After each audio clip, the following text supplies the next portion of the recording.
man stands in the shadows of the synagogue, his right hand curled tightly against his chest, the skin drawn and weak from years of disuse.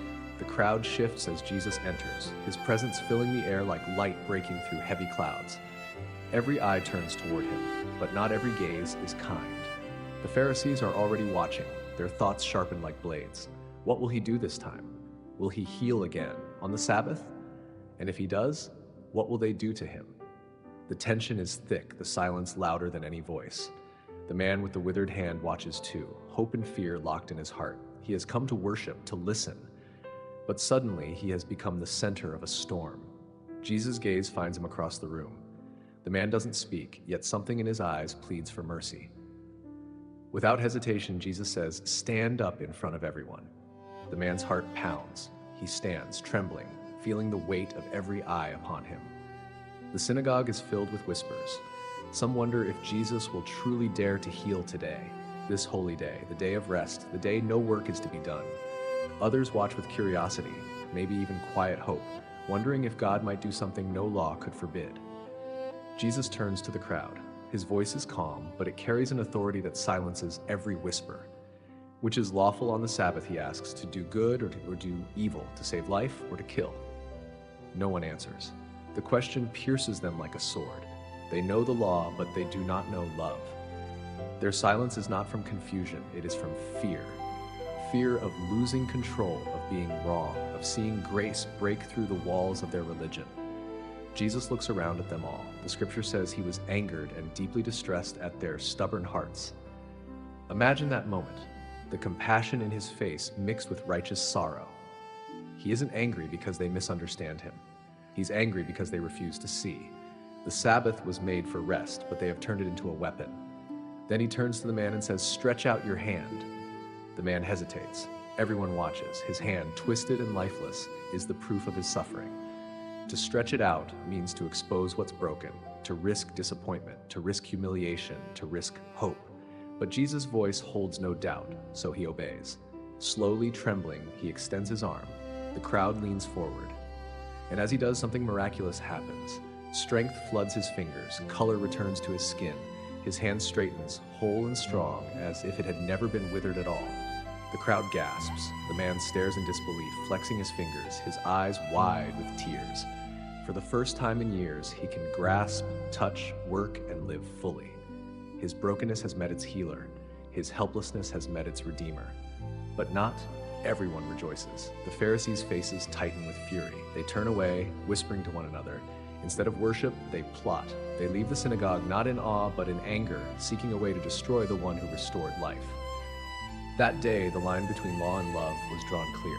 What the Pharisees couldn't accept was this: Jesus was not breaking the Sabbath. He was fulfilling it. The Sabbath was meant for rest, for renewal, for restoration. And what greater rest could there be than a man set free from his suffering? What greater renewal than seeing the hand of God move among his people? Jesus didn't just heal a hand. He healed what the Sabbath was meant to be. There's something deeply human in this story. The man with the withered hand represents all of us. We all have something withered, something that doesn't work the way it should. Maybe it's not a hand, but a heart hardened by disappointment. Maybe it's faith that's gone cold, dreams that have shriveled, trust that's dried up. And just like that man, we stand in the crowd, wondering if God will notice us, if he'll speak our name, if he'll still heal what's broken in us. When Jesus says, "Stand up," it's not just a command, it's an invitation to step out of the shadows of shame and fear, to move where others can see, to believe that his mercy is greater than our failure. And when he says, "Stretch out your hand," he's asking us to bring forward what we'd rather hide, to expose what's weak, to offer him the part of us that feels beyond repair. Because the miracle doesn't happen in the hiding, it happens in the stretching. That's the beauty of this story. Healing didn't come from the man's effort, it came from obedience. He didn't fix his hand first, he simply stretched it out, trusting the power of the one who spoke. Faith, in that moment, was an open hand. In a world that worships strength, Jesus works through weakness. In a world obsessed with control, he calls us to surrender. And in a world filled with rules, he offers relationship. The Pharisees could not understand this because they saw religion as control, rules, boundaries, systems. But Jesus saw it as communion, love, mercy, presence. The Pharisees wanted order. Jesus wanted hearts. The difference between them was not in law, but in love.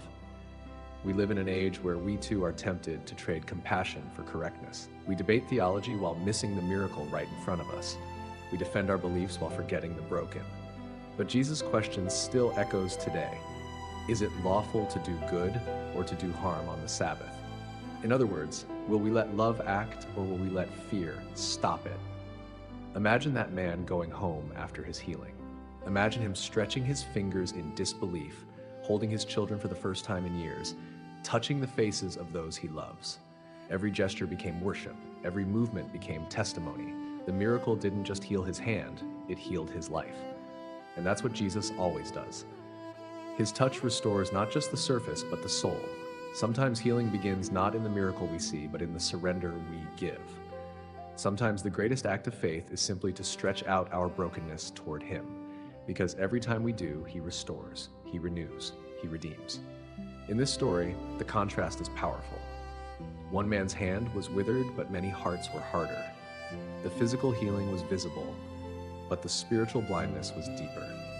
Jesus' greatest miracle that day wasn't just restoring flesh, it was revealing truth. The truth that God's mercy is greater than our systems. The truth that compassion outranks convenience. The truth that love is the highest law, and yet the religious leaders left plotting destruction. It's heartbreaking, but it's also a warning. When we cling so tightly to our own definitions of righteousness, we risk missing the presence of the righteous one standing right before us. This story calls us to choose, to stand where the man stood, not where the Pharisee stood, to bring our weakness instead of our pride, to obey instead of control, to let the Lord of the Sabbath redefine what rest and restoration truly mean. When we do, our own withered hands can be made whole, our capacity to serve, to love, to reach, restored again. Picture that scene one last time, the sunlight spilling through the windows of the synagogue, the murmurs of the crowd, Jesus' calm gaze, and that man's trembling faith. A moment frozen in eternity where law met grace and grace prevailed. Today, Jesus still speaks those same words. Stretch out your hand, not because he needs to see it, but because he wants you to see what he can do with it. The act of faith brings the miracle to life. The moment you surrender, his power begins to move. So whatever in you feels withered, your patience, your hope, your joy, stretch it out toward him. Let him restore what life, fear, or sin has taken away.